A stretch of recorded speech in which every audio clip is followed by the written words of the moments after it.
अस्सलाम वालेकुम। Question number 45 to 46, graph the curve and find its length. हमें curve का ग्राफ फाइंड आउट करना है और इसकी लेंथ, वही लेंथ का फार्मूला हम अप्लाई करते हैं और इसका ग्राफ फाइंड आउट करते हैं।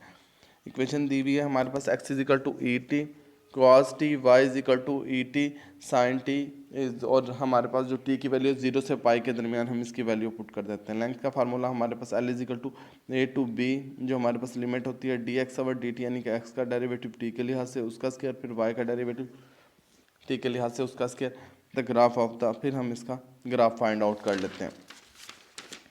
देखिएगा इसमें ग्राफ फाइंड आउट करने के लिए उसी तरह हम टी की वैल्यू पुट करेंगे, 0 1 2 3, थोड़ी सी वैल्यू पुट करेंगे, एक्स और वाई की वैल्यू आती रहेंगी, उन्हीं को ज्वाइन करके हम इसका ग्राफ ड्रा कर लेंगे। इसके बाद लेंथ के लिए हम इसका डेरिवेटिव लेते हैं, d x over d t, x वाली का रकम का डेरिवेटिव लेते हैं हमारे पास मल्टी प्रोडक्ट फॉर्म में।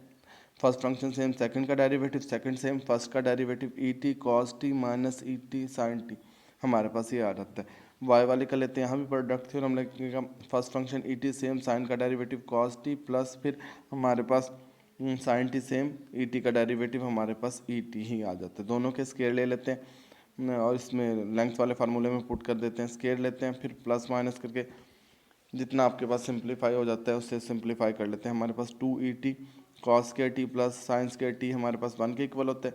2 कांस्टेंट है, बाहर आ जाएगा हमारे पास, ये जो रूट है ये इसकी e की पावर बन जाएगी, यानी कि हमारे पास e की पावर सिर्फ t बचेगा। e वाली रकमें अपने इंटेग्रल में खुद होती हैं, पावर के डेरिवेटिव से डिवाइड हो जाती हैं, तो हमारे पास ई टी ही आएगा। फिर लिमिट अप्लाई कर देते हैं 0 टू पाई, ये इसका सोल्यूशन हो गया। नेक्स्ट हमारे पास सेम इसी तरह इक्वेशन दी हुई है, एक्स और वाई में टी की वैल्यू पुट करते हैं, वैल्यू टी की अप्रूव बता दी, पाई बाई 4 से लेके 4 तक 0 1 2 3 ऐसे वैल्यू पुट करके ग्राफ ड्रा कर लेंगे और ग्राफ के बाद फिर इसकी लेंथ फाइंड आउट कर लेंगे लेंथ वाले फार्मूले से, यानी कि दोनों डेरिवेटिव लेके उनके स्केयर लेके ऐड करने के बाद स्केयर रूट में कैलकुलेट करके फाइंड आउट करने। क्वेश्चन नंबर 47 में वो कहता है graph the curve x is equal to, x की वैल्यू दी हुई है और वाई की, and find the length correct to the 4 decimal place तक हमें इसकी लेंथ फाइंड आउट करनी है।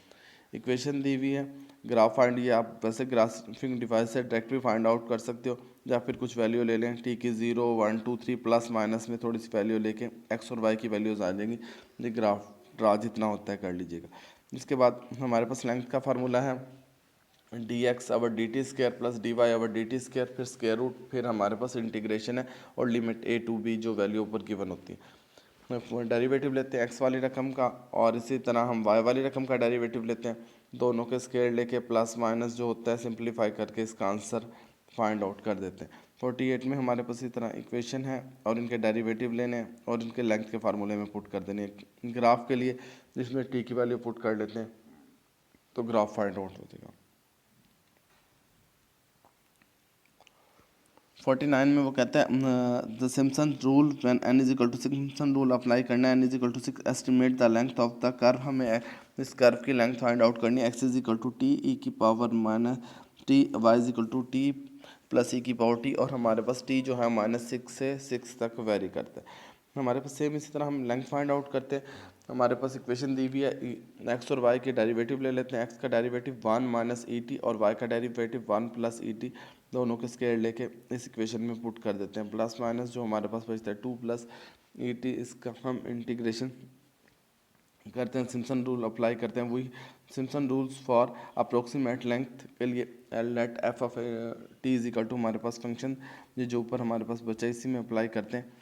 डेल टी निकालते हैं for n is equal to 6 के लिए, ये हमारे पास वैसे होता है बी माइनस ए ओवर 6, ये हमारे पास यहाँ बी माइनस ए, यानी कि बी की वैल्यू 6 है, माइनस ए की वैल्यू भी 6 है, माइनस माइनस प्लस, तो ये हमारे पास 6 प्लस 6 ओवर 2 6 बन जाता है। सब इंटरवल इसके बना लेते हैं, सब इंटरवल हमारे पास -6 से स्टार्ट हो रहा है, 2 इंटरवल लेना है, -6 में 2 ऐड करें -4, -2 में 2 ऐड करें -2, -2 में 2 ऐड करें 2 0 बनता है, फिर 0 में 2 ऐड करें 2, 2 में फिर 2 ऐड करें 4, 2 में 2 ऐड करें 6, ये हमारे पास सब इंटरवल बन गए। अब इन इंटरवल पे हम सिम्पसन रूल अप्लाई कर लेते हैं। सिम्पसन रूल आपको पहले भी कराया गया था फार्मूले में, ये वैल्यूज पुट कर देते हैं, l is equal to del t upward 3, ये हम एफ ऑफ -6 पे f4 plus f of -4 2 f of -2, ये तमाम वैल्यूज़ आपने फंक्शन में वैल्यूज़ पुट करके वैल्यूज़ बनती जाएंगी, यहाँ फंक्शन में यही वैल्यू पुट करते जाएं, टी की जगह -6 -4 -2, फिर उन्हें सम प्लस माइनस करके कैलकुलेट कर लें, ये इसका आंसर आ जाता है। क्वेश्चन नंबर 50 में section 43 10.1 you were asked to derive parametric equation दी हुई है हमारे पास, curve card the which of the Maria angels NG use Simpson rule. इसमें भी हमने सिम्पसन रूल अप्लाई करना है। फर्स्ट ऑफ ऑल हमारे पास जो इक्वेशन एक्स और वाई की दी है दोनों के डेरिवेटिव लेते हैं और स्केल लेके जितना सिंपलीफाई हो जाता है उतना सिंपलीफाई कर लेते हैं। सिंपलीफाई करने के बाद हम सिम्पसन रूल अप्लाई करते हैं। हमारे पास जो लिमिट्स है, ए की वैल्यू हमारे पास π/4 है, बी की वैल्यू हमारे पास π/2 है, π/4 π/2 माइनस π/4 डिवाइडेड बाय 4, ये हमारे पास π/16 इसका हमारे पास इंटरवल आ गया। इसके सब इंटरवल बना लेते हैं। सब में π/16 का डिफरेंस रखिए हमारे पास π/4 5π/16 5π/16 6π/16, ये इंटरवल हम सिम्पसन रूल में अप्लाई कर देते हैं। π/4 4 π/6, ये फिर ये वैल्यू π/4 5π/16 और इसी तरह 6π/16 7π/16 π/2, ये हम इस इक्वेशन में पुट कर देते हैं। यहाँ जो वैल्यू बनती हैं उनके आंसर प्लस कर लेते हैं, आंसर आ जाएगा।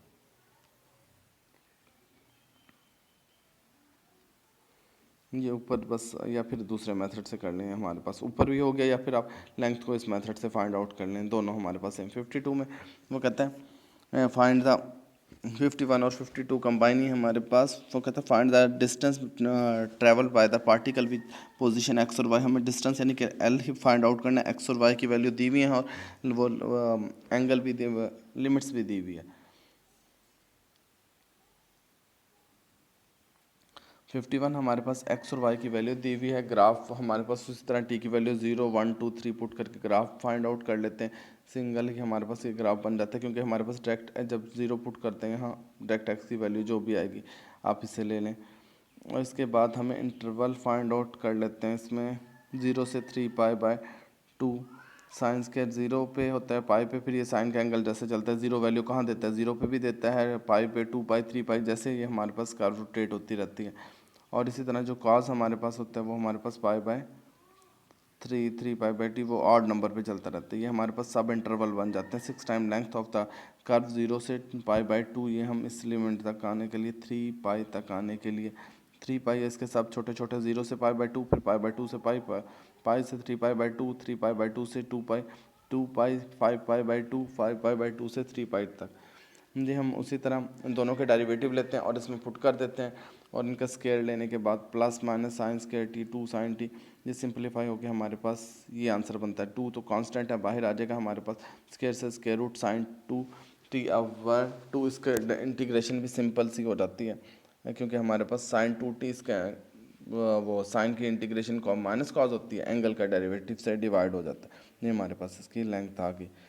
The total distance travel by the particle हमारे पास 6 क्रॉस एल, क्योंकि 6 इंटरवल बनते थे, इसे 6 से हम मल्टीप्लाई कर देते हैं। 52 सेम इसी तरह आपके पास है। 53 में वो कहता है show that the total length, हमें टोटल लेंथ फाइंड आउट करनी है। फार्मूला भी दिया L = 4/0 से π/2 1 - e² sin square t delta t, where is the electricity of the ellipse. ही हमारे पास इलेक्ट्रिसिटी ऑफ द एलिप्स है, ई की वैल्यू भी दी हुई है, c over a where c = a² - b² root. 53 हमारे पास x = इसमें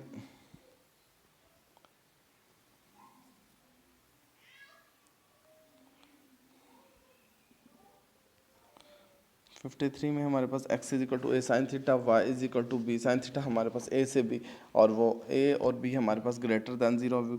we divide the ellipse into the 4 equal parts, इसको 4 इक्वल पार्ट में डिवाइड करते हैं। First part of the live in the first quadrant, second हमारे पास थीटा होगा वेरीज फ्रॉम 0 to π/2, जो कि हमारे पास 0 से π/2 में वेरी करते हैं।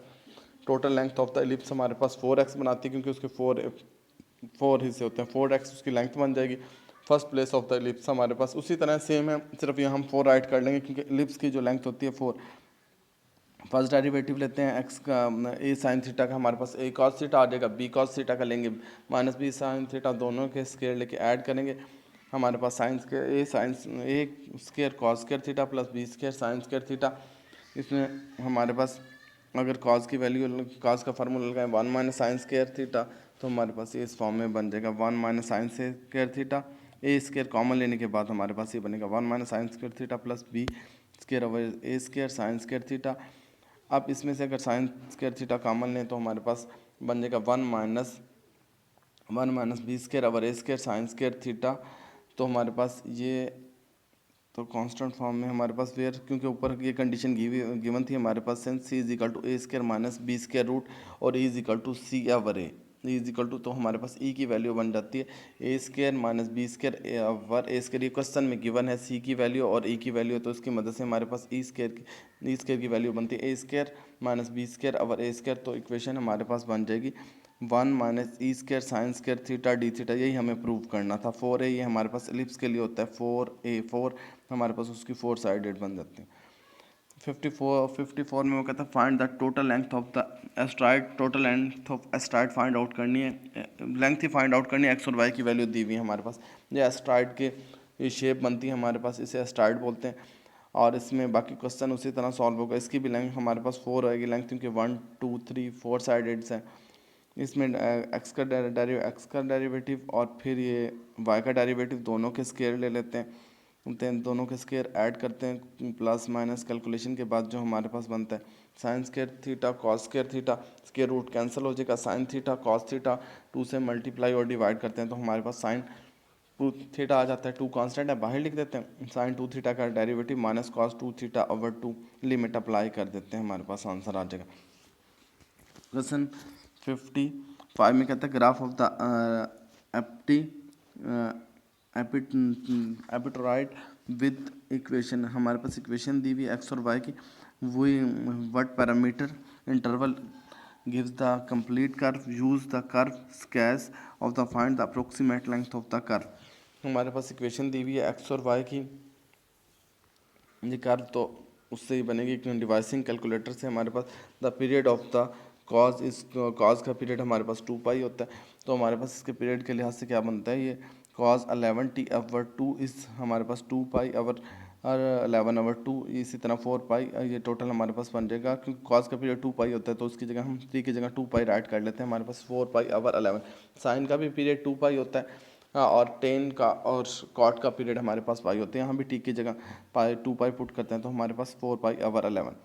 The period of x is equal to cos t minus 4 cos t, हमारे पास 11t over 2, y is equal to 11 sine t minus 4 sine 11t over t is LCM of 2 pi और 4 पाई ओवर 11 का हमारे पास LCM ये 4 पाई बनता है, ये बनता है हमारे पास 4 pi. The period therefore the parametric interval हमारे पास 0 से 4 पाई हमारे पास पैरामीट्रिक इंटरवल बनता है, यानी कि टी की वैल्यू हमारे पास 0 से 4 तक होती है। ये इसकी लेंथ फाइंड आउट कर लेते हैं। लेंथ उसी तरह हम डेरिवेटिव फाइंड आउट करने के बाद स्केयर ले लेते हैं। स्केयर को ओपन करके प्लस माइनस कुछ वैल्यूज़ कट जाएंगी, बाकी जो हमारे पास बचेगा उसकी फिर हम इंटीग्रेशन कर लेते हैं। यहाँ 605 minus 484 cos 90 over 2t, use हम फार्मूला यूज़ करते हैं cos alpha plus cos alpha cos beta plus sine alpha sine beta. हमारे पास कॉज अल्फ़ा माइनस बीटा होता है, जहाँ हमारे पास ये ऊपर यहाँ ये फार्मूला अप्लाई किया गया तो हमारे पास कॉज 90/2 बाय मैपल सॉफ्टवेयर। ये डायरेक्ट हमारे पास ऐसे कैलकुलेट नहीं होगा, ये सॉफ्टवेयर या फिर कैलकुलेटर में आप वैल्यू इक्वेशन पुट करोगे वो डायरेक्ट इसका आंसर फाइंड आउट कर देगा। जी हमारे पास जो साइंटिफिक कैलकुलेटर, वो कैलकुलेटर में आपको पहले भी दिखाया था, उसी में ये इक्वेशन पुट करें इंटीग्रेशन डायरेक्ट इसका आंसर आ जाएगा। नेक्स्ट 56 इसी तरह आपके पास एक curve called the Cornu's spiral is defined by the parametric equation दी हुई है एक्स और वाई की हमारे पास पैरामीट्रिक फॉर्म में, where c and s are the फ्रेंड्स function that we introduce in chapter. वो पहले हमें इस फंक्शन को इंट्रोड्यूस करा चुके हैं। ये ग्राफ ऑफ द कर्व इसका इसी तरह फाइंड आउट करना है अपना। फिर नेक्स्ट आपके पास क्वेश्चन नंबर 57 से 60, set up the integral that represent the area of the surface. हमें area of surface find out करना है। इक्वेशन दी हुई है एक्स और वाई की और प्लस हमारे पास अल्फा बीटा की वैल्यू भी गिवन है, ये देखिएगा। सेम उसी तरह हमारे पास पहले हम लेंथ फाइंड आउट कर रहे थे, अब सरफेस एरिया फाइंड आउट करना है। कर्व एक्स की वैल्यू दी हुई है, वाई की वैल्यू भी दी हुई है, हमारे पास इंटरवल यानी कि ए और बी की वैल्यू भी दी हुई है। तो हम इसका फार्मूला सरफेस एरिया का S is equal to a to b integral 2 pi y और फिर d x over d t square plus d y over d t square same है, यहाँ सिर्फ हमारे पास 2 पाई वाई आ गया। उसी तरह हम इसका डेरिवेटिव एक्स के लिहाज से लेते हैं, वाई के लिहाज से, दोनों को हम स्क्वायर लेने के बाद प्लस माइनस करते हैं, सिंप्लीफाई करने के बाद जो आंसर बचता है उस पर हम इंटीग्रेशन अप्लाई कर देते हैं। ये देखो ये खुद लिखता है यूजिंग कैलकुलेटर, ये जो इंटीग्रेशन है डायरेक्ट कैलकुलेटर से फाइंड आउट हो जाती है हमारे पास। 58 इसी तरह यहाँ हमारे पास 60 तक सेम इसी तरह है। 60 के बाद वो 61 से कहते हैं find the exact area find out करना है obtain by the rotating the given curve about the x axis. वो हमारे पास एक्स एक्सिस के इर्द गिर्द रोटेट करती है। इक्वेशन हमारे पास दी हुई है एक्स और वाई की, हम सरफेस एरिया फाइंड आउट करना है। एक्स का डेरिवेटिव ले लेते हैं, हमारे पास 3t स्क्वायर, वाई का डेरिवेटिव लेते हैं 2t, इक्वेशन में पुट करते हैं, हमारे पास इनके स्क्वायर लेने के बाद ऐड करते हैं 9t की पावर 4 प्लस 2 4t स्क्वायर, इसमें से t स्क्वायर कॉमन आ जाएगा हमारे पास, तो बाहर t ये हमारे पास बाहर बन जाएगा t स्क्वायर कॉमन आएगा तो t और स्क्वायर, और फिर इसका हम डेरिवेटिव फाइंड आउट कर इंटीग्रेशन फाइंड आउट कर लेते हैं। y की वैल्यू यहाँ पुट कर देते हैं। y की वैल्यू हमारे पास क्या थी, टी स्क्वायर वो हो गया, और एक जो हमने इधर से स्क्वायर लेके कॉमन लिया था तो हमारे पास यहाँ t3 बन जाएगा। t3 हम वो इसके इंटीग्रेशन के लिए एक t यहाँ राइट कर लेते हैं, सब्स्टिट्यूट कर लेते हैं। 9t square plus 4 is equal to u, इसका डेरिवेटिव लेते हैं और इसे सब्स्टिट्यूशन मेथड से सॉल्व कर लेते हैं। जी हमारे पास इसके इंटीग्रेशन, या फिर आप ये भी डायरेक्ट कैलकुलेटर की मदद से भी फाइंड आउट कर सकते हो उसके इंटीग्रेशन। इस तरह आपके पास ये 63 तक। फिर नेक्स्ट 64 में ग्राफ ऑफ द कर्व, हम इक्वेशन दी हुई है और उसके ग्राफ फाइंड आउट करना है। If the curve is rotate x axis find the area, और फिर एरिया फाइंड आउट करना है। हमारे पास इक्वेशन दी हुई है, एक्स और वाई की वैल्यू दी हुई है। एक तो हमारे पास एक कर्व बनती है, ये डायरेक्ट ही स्केच ड्रा कर लें आप कैलकुलेटर की मदद से, और फिर बाकी फाइंड उसी तरह करना है। एक्स का डेरिवेटिव वाई का डेरिवेटिव लेना है, दोनों के सरफेस एरिया वाले फार्मूले में पुट करके इसे कैलकुलेट करना है। नेक्स्ट क्वेश्चन सरफेस एरिया के लिहाज से होते हैं, आपने ये बाकी करने कोई इशू होगा, जो नहीं हो रहे होंगे तो वो फिर डिस्कस कर लेना।